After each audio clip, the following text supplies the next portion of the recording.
Security threats are more prevalent than ever. Trellix is on a path to redefining the future of security to ensure organizations are able to tackle these challenges.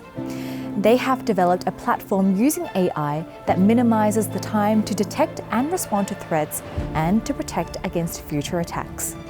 My name is Olivia Kinghorst and I'm here in Davos to speak with Bryan Palma, CEO of Trellix.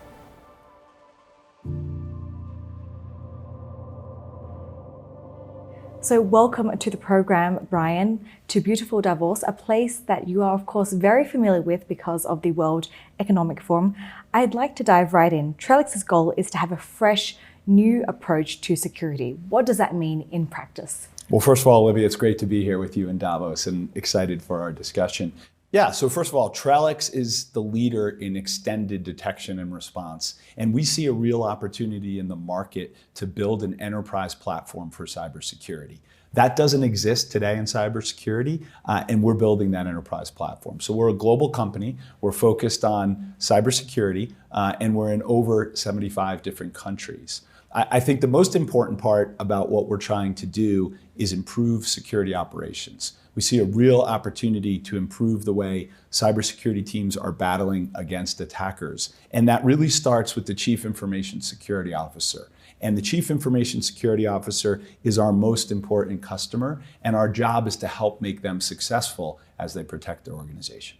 So for our audience watching who is not in the world of security, can you just talk to us about the current state of security? What do you think is working and what's not working so well? Sure. Well, there's a lot of opportunities, I think, for the good guys. And one of them, obviously, is the advancements in artificial intelligence. Gen AI gives us an opportunity to build better models, to use our data better, to do better analytics. And that all helps us in our response and our remediation to many of the attacks that are coming. So that's obviously incredibly important. We also see advances in the talent as well. So the CISO job has gotten to be so important. I did that job almost 20 years ago, and it was much easier then than it is today. Today, the CISOs must be very technical, they must have strong operational capabilities, and they must have the ability to work in a global environment with constantly changing complex threats. I think from a threat perspective, the most important threat out there remains nation states. Nation states are engaged in cyber warfare, and often it's not a fair fight because they're going against private organizations, smaller organizations. For many years, nation states battled against nation states. Those rules were broken, and now they go after private companies. And what we're seeing is a lot of disinformation. We're seeing a lot of focus in the last 6 months. Attacks from nation states are up 50%, which is very concerning. I think the second thing that I would talk about is supply chain attacks. Supply chain attacks mean the attack surface is so much broader. For a long time, companies were only worried about their employees, their infrastructure. Now they have to be worried about all those partners that they work with as well, which makes it much more difficult. And the final one for small and medium businesses is ransomware. Ransomware is having a major effect on small, medium-sized, and public organizations. And it's having a real economic effect by causing business disruption and also, in some case, business extinction. There seem to be so many threats on the table. Are you worried? I'm not worried. You know, our customers are arming themselves with one of the best platforms in the industry. We're seeing, as I mentioned, the talent continue to improve. And one of the things we like to talk about is this is soulful work. So we're attracting more and more smart professionals to this industry, which is very, very exciting. Well, you seem to be an optimist. Why don't you just share with our audience how you also try to keep your own organization safe and secure? Yeah, great question. It first starts with great people, and we have a great Chief Information Security Officer named Harold Rivas, and Harold works across our security team, arming them first with the best technology, much of which is our own Trellix technology. We use our own technology, and supplementing that with best-in-class products across the security industry, and then making sure we're recruiting the best talent to help us secure not only our enterprise, but also our products that we put out in the market. There seems to be a lot of opportunity going forward, and I'd love to press on the topic of AI, which you already mentioned. Big topic in 2023 and also for 2024. What new doors and opportunities do you think that unlocks for the world of cybersecurity?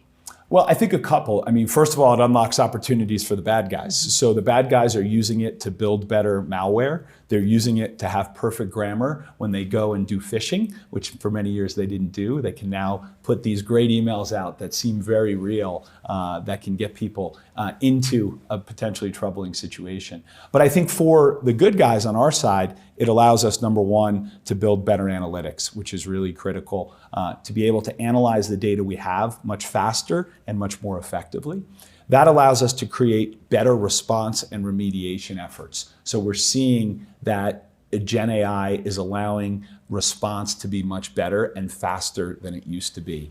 Predictive intelligence is another piece of that puzzle. How do we garner the right intelligence from out in the market and then put that intelligence into our products? So those are a few of the ways that I think AI can be used positively, but also can be used negatively by the bad actors. So Bryan, take us 10 years ahead when we look into the crystal ball.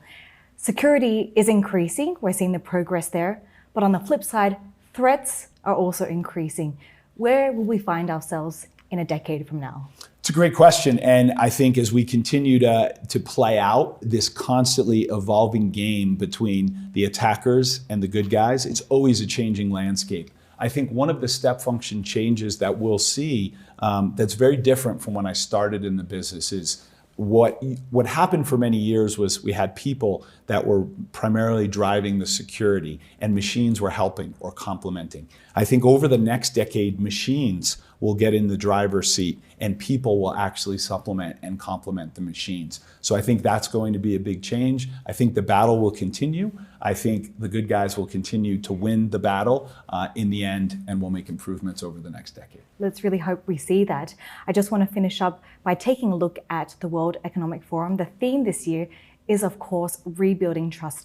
Tell me, what does that mean to you and your company? Yeah, I think there's a lot of ways to think about trust, especially in the global economic environment. Cybersecurity plays an important part in that. If we can't trust the technology and the information and the systems we're using, trust erodes very quickly. So I think cybersecurity has a seat right at the table here at the World Economic Forum because we are foundational to building trust in today's technology systems. If there is one topic that you really hope will be on the discussion table at the WEF, what would that be for 2024? I think it's really resiliency. You know, we have to think about resiliency in our systems, also in our economic systems and in our public systems as well. So I think it's about business resiliency.